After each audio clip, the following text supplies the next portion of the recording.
आप सोच रहे होंगे कि मैं क्या कर रहा हूं। मैं युद्ध की तैयारी कर रहा हूं। वही युद्ध जो ज्वालामुखी की भांति कभी भी फट सकता है। युद्ध वही जीतता है जो युद्ध में व्यतीत होने वाले समय से अधिक समय युद्ध की तैयारी में लगाए। जो योद्धा अभ्यास क्षेत्र में जितना अधिक समय दे, रणभूमि में उतना ही कम रक्त बहेगा। एक सामान्य लौह और तीखी तलवार में अंतर यही है कि एक तीखी तलवार को कड़ी अग्नि परीक्षा से होकर जाना पड़ता है। लौहकार की मार खानी पड़ती है। एक तलवार जितनी पीड़ा सहेगी, उसका वार उतना ही प्रबल होता है। इसलिए पीड़ा से घबराए नहीं, उसका सामना करें, उसका अभ्यास करें, क्योंकि यही अभ्यास जीवन के युद्ध में आपको विजयश्री बनाता है। जब मेघ छाते हैं तो क्या होता है? अंधकार छा जाता है। मेघ गरजते हैं, बिजलियां कड़कती हैं, वर्षा होती है। सभी पशु अपने आश्रय स्थल पर जाकर छिप जाते हैं। मनुष्य अपने घरों की ओर दौड़ते हैं और सभी पक्षी अपने घोंसलों में जाकर छिप जाते हैं। परंतु एक जीव है जो गरजते मेघों को, कड़कती बिजलियों को, भारी वर्षा को भी हरा देता है। वो जीव है बाज, क्योंकि वो समस्या की जड़ों से ऊपर उड़ता है। वो गरजते मेघों से, कड़कती बिजलियों से, भारी वर्षा से, इन सब से ऊपर। यही अंतर है हारने वालों में और जीतने वालों में। ये युद्ध हार और जीत का नहीं, समस्या और सोच का है। यदि आप अपनी सोच को छोटी रखेंगे तो समस्या बड़ी हो जाएगी, और यदि आप अपनी सोच को बड़ी रखेंगे तो समस्या छोटी हो जाएगी। दो मनुष्यों के मध्य होता है, परंतु विजय सदैव एक ही मनुष्य को मिलती है। जबकि समान रूप से दोनों शक्तिशाली होते हैं, समान ज्ञान प्राप्त करते हैं। कारण, दो प्रकार के लोहे होते हैं, एक ठंडा, एक गर्म। कभी सोचा है, लोहकार लोहे को लोहे से ही काटता है, परंतु सदैव ठंडा लोहा ही गर्म लोहे को काट पाता है। और यही नीति मनुष्यों पर भी लागू होती है। जब युद्ध होता है तो जिसके मन में ईर्ष्या होती है, जलन होती है, आक्रोश होता है, वो गर्म लोहे के समान। और जिसका मन शांत होता है, जिसका मन संयम से बंधा होता है, वो ठंडे लोहे के समान है। और वही ईर्ष्या और द्वेष नामक गर्म लोहे को काट सकता है। इसलिए यदि जीवन के संग्राम में विजय प्राप्त करनी है तो अपने मन को शांत रखें, क्योंकि गर्म लोहे की भांति ईर्ष्या और क्रोध जैसे भाव को रखने वाला मनुष्य सदैव शांत स्वभाव के मनुष्य के समक्ष निर्बल है। शक्ति ईर्ष्या और क्रोध में नहीं, शांति और संयम में है। सभी बड़े सदा यही कहते आए कि यदि आगे बढ़ना है तो अपनों का साथ दो। सत्य कहते हैं, अपनों का साथ देना ही चाहिए, परंतु साथ देने से पूर्व ये अवश्य पहचान लेना चाहिए कि अपने हैं कौन। क्या अपने वही होते हैं जिनके साथ हमारा रक्त संबंध होता है, या अपने मित्र? अपने वो होते हैं जो हमें सद्कार्य के लिए प्रेरित करें, हमें आगे बढ़ाएं, हमारा साथ दें। और वो जिनका साथ देने से समाज का नाश, धर्म की हानि हो, वो सगे हो करके भी सगे नहीं होते। इसलिए जब अपनों की परिभाषा का चुनाव करें तो उन्हें अपना माने जो आपका साथ दे, उन्हें नहीं जो हमें अज्ञान के मार्ग पर ले जाएं। सीमा एक रेखा ही नहीं, एक परिभाषा भी है। सीमा हर किसी की होती है, प्रेम की, धैर्य की, मित्रता की और शत्रुता की भी। और जो सदैव सीमा में बंधे रहते हैं वो सामान्य मनुष्य बनकर रह जाते हैं, परंतु जो समय आने पर सीमा तोड़ देते हैं वही भविष्य बनाते हैं। क्योंकि सीमा केवल आपको मर्यादा में नहीं रखती, आपको बांधती भी है। अब ये आप पर, मुझ पर, हम सब पर निर्भर करता है कि ये जाने कौन सी सीमाएं हमें बांधती हैं और कौन सी सीमाएं शक्ति के नए मार्ग समक्ष लाती हैं। इसलिए सीमाएं तो जो कर सकते हो उससे अधिक करने का प्रयत्न कर, तभी नई सीमाएं बना पाओगे। भाग्य क्या है? जो आपने किया उसे भोगना भाग्य है, या जो आपके पूर्वजों ने किया उसका फल भाग्य है? नहीं, भाग्य वही है जो आपने किया। क्योंकि हर मनुष्य को अपने कर्मों के फल भुगतने होते हैं। इसलिए यदि जीवन में कुछ भी करें तो उस पर अपनी दृष्टि अवश्य रखें, क्योंकि आपके एक कर्म का फल आपका भविष्य बदल सकता है। हम वही बनते हैं जो हम चुनते हैं, क्योंकि वही हमारा भाग्य बनता है। मनुष्य सुंदरता से आकर्षित होता है, उससे प्रेम करता है और असुंदर को देता है। ऐसा होता है ना? क्या आप ऐसा नहीं करते? करते हैं। तो सुंदर और असुंदर की परिभाषा क्या है? इस आकर्षण और विकर्षण का कारण क्या है? कभी सोचा है?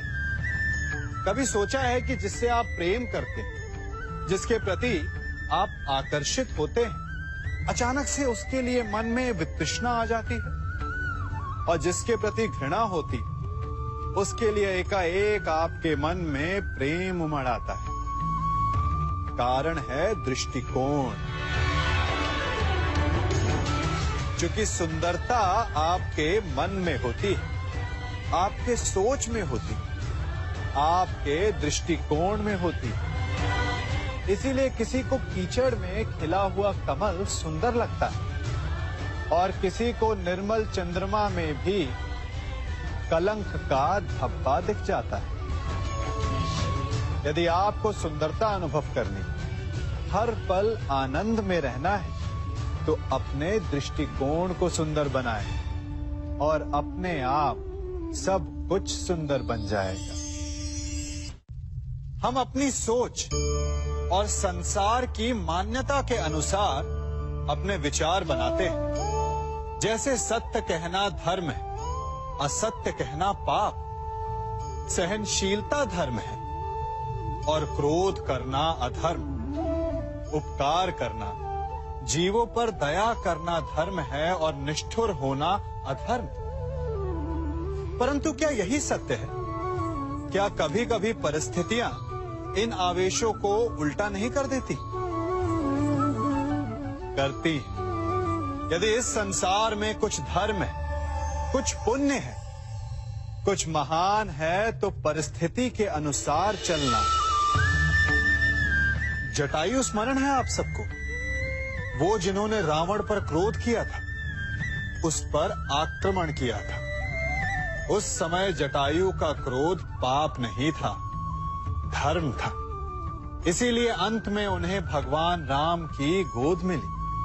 और कुछ ऐसे भी होते हैं जो धर्म को सहनशीलता समझकर हर अन्याय को सहते हैं और अंत में वो बाणों की शैया पाते हैं। यदि कोई पशु या व्यक्ति अकारण आक्रमण करके किसी निर्दोष के प्राण लेने की चेष्टा करे, तो उसके रक्षा हेतु उसका वध कर देना पाप नहीं, समय की मांग है। क्योंकि आक्रमण भी आत्मरक्षण ही है। यदि किसी दुष्ट की सहायता करने से सामान्य मनुष्य को कष्ट पहुंचे, पीड़ा पहुंचे, तो उसे सहायता ना देना ही धर्म है। अकारण क्रोध अस्वीकार्य है, परंतु यदि क्रोध से कुछ शुभ हो, पाप बाहुभीत हो, तो क्रोध और दंड भी धर्म ही है। संसार का सबसे बड़ा पाप क्या है? असत्य बोलना, हत्या कर देना, चोरी करना या किसी का अपमान करना। संसार का सबसे बड़ा पाप है किसी निर्बल को सताना, और संसार का सबसे बड़ा दंड भी उस निर्बल के मुख से निकली हाय है। आप देख रहे हैं मैं क्या कर रहा हूं? मैं लौह पिघला रहा हूं, और ये लौह पिघलता है इस चमड़ी की बनी धूनकी से निकली हवा से। तनिक सोचिए, एक मृत पशु की खाल से बनी धूनकी इतने कठोर लोहे को भस्म कर सकती। ठीक उसी प्रकार आप चाहे जितने भी शक्तिशाली क्यों ना हो, यदि आपने किसी निर्दोष, किसी निर्बल को सताया, तो उसके मन से निकली हाय और उसका श्राप आपके जीवन को भस्म कर सकता है।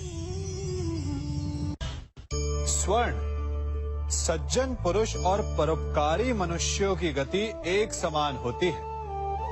यदि स्वर्ण टूट जाए तो उसे गर्म करो, ताप दो, पिघल कर वो फिर से जुड़ जाता है। ठीक उसी प्रकार मतभेद होने के पश्चात भी एक सज्जन पुरुष और महान पुरुष फिर से मित्र बन जाते हैं। परंतु दुर्जन दुष्ट माटी से बने लोग उस पके हुए मटके के समान होते हैं कि जिनमें यदि एक बार दरार आ जाए तो वो स्वयं ही स्वयं का सर्वनाश कर लेते हैं। इसलिए मित्रता केवल सज्जनों से ही करें ताकि मतभेद ना हो। दुष्टों का समूह अपना नाश स्वयं ही कर लेता है। यदि कोयले की खान में जाओ तो चाहे जितनी भी सावधानी बरतो, अपने वस्त्रों पर कालिख लग ही जाती है। इसलिए दुष्ट मित्रों से सावधान। सज्जन शत्रु प्रत्येक परिस्थिति में श्रेष्ठ है। प्रत्येक मनुष्य सफलता पाने के लिए कार्य करता है। कुछ सफल होते हैं, कुछ नहीं होते, और जो सफल नहीं होते वो सदा अपनी असफलता का कारण या तो अपनी परिस्थितियों को बताते हैं या अपने सहयोगियों को दोषी ठहराते हैं। परंतु क्या वास्तविकता में ऐसा ही होता है? क्या कोई परिस्थिति या कोई व्यक्ति किसी की असफलता का कारण बन सकते हैं? उत्तर हाँ भी है और ना भी। कैसे? आप इस तितली को देख रहे हैं? आपने एक मक्खी को भी देखा होगा। प्रकृति ने दोनों को समान गुण दिए हैं रस पान करने का। एक तितली फूलों पर जाकर उसका रस लेती और इस अवस्था में नए फूल खिलने की व्यवस्था भी करती है, और मक्खी घाव पर बैठती है, घाव को सड़ाती है और रोग भी फैलाती है। यदि इसमें किसी बात का अंतर है तो केवल सोच का। यदि आप उचित मार्ग चुनेंगे तो आपको सफलता मिलेगी, आप में उत्साह बढ़ेगा, और यदि आप अनुचित मार्ग चुनेंगे तो आपको असफलता मिलेगी, निराशा मिलेगी। अब उचित मार्ग चुनना है या अनुचित मार्ग, ये निर्णय तो आप पर निर्भर करता है। मनुष्य सदा भला बुरा, खरा खोटा, सत्य असत्य की बातें करता है। सत्य को अच्छा मानता है और असत्य को बुरा। परंतु क्या आपने कभी ये सोचा है कि प्रत्येक वस्तु, प्रत्येक भाव का एक महत्व होता है? दोनों ही एक दूसरे के पूरक होते हैं। यदि काला रंग नहीं होगा तो क्या श्वेत रंग की आभा का अनुभव होगा? यदि असत्य नहीं होगा तो क्या सत्य के महत्ता का ज्ञान होगा? यदि बुरा नहीं होगा तो क्या भले पर आपको विश्वास होगा? कुछ महत्वपूर्ण है तो दोनों के मध्य का संतुलन। बुरी से बुरी वस्तु, समय या भाव, कोई ना कोई स्वयं में शुभ छिपाए रखती है। कभी काले गरजते मेघों को देखा है? उसके किनारे भी एक स्वर्णिम आभा होती है। उसी प्रकार यदि आपके जीवन में बुरा समय आए तो आपको अपने सच्चे मित्रों की पहचान हो जाती है। तो बुरे समय में निराश ना हो, उसमें भी कुछ शुभ खोजने का प्रयास करें और धीरे धीरे सब कुछ आपके जीवन में स्वतः शुभ हो जाएगा। संसार में सबसे महत्वपूर्ण क्या है? दृष्टि या दृष्टिकोण, समझ या सोच? सामान्यतः मनुष्य की दृष्टि और सोच में अधिकतर वो वस्तु, वो घटनाएं, वो भाव श्रेष्ठ हैं जो हमें आनंद दे, और जो हमें आनंद नहीं देते उन्हें हम दुखदाई मान लेते हैं। परंतु दृष्टिकोण और सोच को यदि एक भिन्न कोण से देखें तो परिस्थितियां भिन्न सिद्ध हो सकती हैं। जिस प्रकार भीषण गर्मी हमें सुहाती नहीं, परंतु वही गर्मी सागर और नदियों के जल को वाष्पित करती है और हमें मनोरम वर्षा का आनंद देती है, उसी प्रकार भीषण परिश्रम के पश्चात हमें सफलता मिलती है। शिक्षा के पश्चात हमें हमारा लक्ष्य मिलता है। तो सदा स्मरण रखिएगा कि दुख और पीड़ा से भागे नहीं, क्योंकि यही भविष्य में आने वाले सुख का मूल है। जब भी आपने यात्रा की होगी तो अवश्य अपने मार्ग के आसपास कुछ रिक्त स्थान देखे होंगे, कुछ खेत देखे होंगे, कोई ना कोई भूमि का टुकड़ा अवश्य देखा होगा। कुछ स्थान ऐसे होते हैं जहां पेड़ लगे होते हैं, जहां माली बड़े प्रेम से उन्हें बोता है, उन्हें सींचता है। और कुछ स्थान ऐसे भी होते हैं जहां बिना माली के खरपतवार उग जाते हैं, कुछ अन्य पौधे उग जाते हैं। माली द्वारा उगाए वृक्ष हमें ठंडी छाया देते हैं, हमें फल देते हैं, ईंधन के लिए लकड़ियां देते हैं। और बिना परिश्रम के उपजित खरपतवार यदि कुछ करते हैं तो ये कि वो भूमि को बंजर बनाते हैं। हमारा मन भी रिक्त भूमि की भांति होता है। यदि अपने परिश्रम से उसमें सुविचारों के बीज डालोगे तो फलदायक विचार उपजेंगे, और यदि उसे रिक्त छोड़ दिया तो खरपतवार की भांति अनुपयोगी विचार आपके मन को अपना घर बना लेंगे, आपके मन को मैला कर देंगे, उसे बंजर कर देंगे। अब निर्णय आपका है कि आपको सुविचार देने वाला मन चाहिए या कुंठा देने वाला। जल प्रकृति को इस संसार की सबसे अनूठी देन है। वो महासागर में भी मिलता है और मीठे तालाब में भी, वो पवित्र गंगा में भी होता है और दुर्गंध आती नाली में भी। हम तालाब और नदी को सम्मान इसलिए देते हैं क्योंकि उसका मीठा जल हमारी प्यास बुझाता है। परंतु सागर का जल पीने योग्य नहीं होता, इसीलिए कभी कभी हम उसे उतना महत्व नहीं देते और नाली के जल को हम हे दृष्टि से देखते हैं। तो क्या ये उचित है? हमारे संबंध भी इसी जल की भांति होते हैं। जिस संबंध से हमें लाभ ना हो उससे हम दूर हो जाते हैं। कभी ईर्ष्या के कारण, कभी अहंकार के कारण उस संबंध को तोड़ देते हैं। तो क्या संबंध को तोड़ देना उचित है? तनिक विचार कीजिए।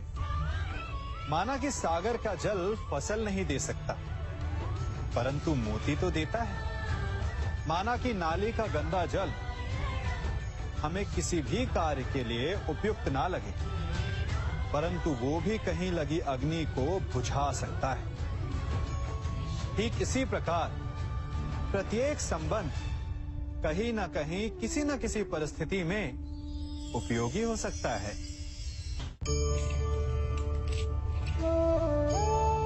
बड़ी विकट समस्या है। मुझे स्मरण ही नहीं हो रहा कि इस गुच्छे की कौन सी चाबी इस ताले को खोले। बड़ी देर से प्रयास कर रहा हूं, परंतु ये ताला खुल ही नहीं रहा।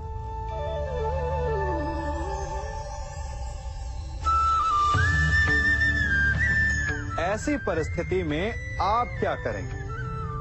अधिकतर लोग ऐसी परिस्थिति में अपनी आशा खो बैठते हैं। उन्हें लगता है कि चाबी खो गई। वो तिलमिला जाते हैं, क्रोधित हो उठते हैं। परंतु उस समय धैर्य रखें तो गुच्छे की अंतिम चाबी ताला खोल सकती है। कुल्हाड़ी का अंतिम प्रहार वृक्ष को काट के गिरा देता है, परंतु क्या सत्य में कुल्हाड़ी का अंतिम प्रहार वृक्ष को काट के गिरा देता है? आपको आपका लक्ष्य दिला देता है? नहीं। आपका निरंतर प्रयत्न ही आपको सफलता दिलाता है। जब आपका मन निराश हो तो अपने कार्य में दुगनी उत्साह से जुट जाइए, क्योंकि अनावरत बहता जल ही कठोर चट्टान को काट सकता है। सफलता का मूल है परिश्रम, प्रयास और आशा। मनुष्य का जीवन ऋतुओं के समान होता है। आज ग्रीष्म तो कल वर्षा, परसों शीत। तनिक संकट आया तो हम संयम खो बैठते हैं, तनिक ऋतु बदली तो हम अधीर हो जाते हैं। अपने आक्रोश में, अपने क्रोध में हम उनसे ही संबंध बिगाड़ लेते हैं जो हमारे अपने होते हैं। क्यों ऐसा होता है ना? हमें लगता है कि हमारे अपने हैं, फिर से मना लेंगे, परंतु स्मरण रखिए, सदा ऐसा करना संभव नहीं होता। सागर की उछलती लहरों को तट सहता है, और यदि तट ही टूट जाए तो बाढ़ आ जाती। हमारे संबंध भी दूध की भांति होते हैं। दूध तपकर उबल सकता है, परंतु यदि उसमें खटास आ जाए तो वो फट भी जाते हैं। और फटे दूध को चाहे जितना मत लो, उसमें से माखन नहीं निकलेगा। इसीलिए अपने संबंधों को संभल कर निभाना चाहिए। मनुष्य की सबसे बड़ी दुर्बलता क्या होती है? सोचिए। धन, प्रेम, अहंकार। मनुष्य की सबसे बड़ी दुर्बलता होती है उसके रहस्य। चाहे आप कितने भी शक्तिशाली क्यों ना हो, कितने भी प्रबल क्यों ना हो, परंतु उसके रहस्य उसके नाश की चाबी होती है। इसलिए यदि प्रबल रहना है, शक्तिशाली रहना है, समर्थ रहना है, तो अपने रहस्य को किसी को भी ना बताएं, ना मित्र को और ना ही शत्रु को, क्योंकि समय पड़ने पर कब कौन शत्रु हो जाए ऐसा कहना संभव नहीं। विभीषण को रावण के अमृत कुंड का ज्ञात था, इसीलिए प्रभु श्री राम रावण का वध करने में सफल हो सके। इसलिए उचित यही है कि आप अपने रहस्य को स्वयं तक ही सीमित रखें। मनुष्य का मन बड़ा विचित्र होता है, कल्पना में ही विकास करता है, संपन्न भविष्य का स्वप्न देखता है और कल्पना में ही जो नहीं हुआ उससे भय खाता है। और यही भय मनुष्य का सबसे बड़ा शत्रु है। हमारे भविष्य के मार्ग में, हमारे आनंद के मार्ग में सबसे बड़ी बाधा है। अब आप लोग मुझसे पूछेंगे कि इसका तोड़ क्या है, भय से मुक्ति कैसे पाई जाए? तो ये प्रश्न आप स्वयं से पूछिए। तनिक सोचिए, जब आप एक सुंदर भविष्य की कामना करते हैं तो उसे पाने के लिए आप परिश्रम करते हैं ना? ठीक उसी प्रकार भय से मुक्ति पाने के लिए आप उससे लड़ जाएं। और उसका निवारण आपको स्वतः ही मिल जाएगा। इसलिए जब भी भय आपको सताए तो उससे भागे नहीं, उससे घबराए नहीं, क्योंकि भय का काम ही होता है आपको भयभीत करना।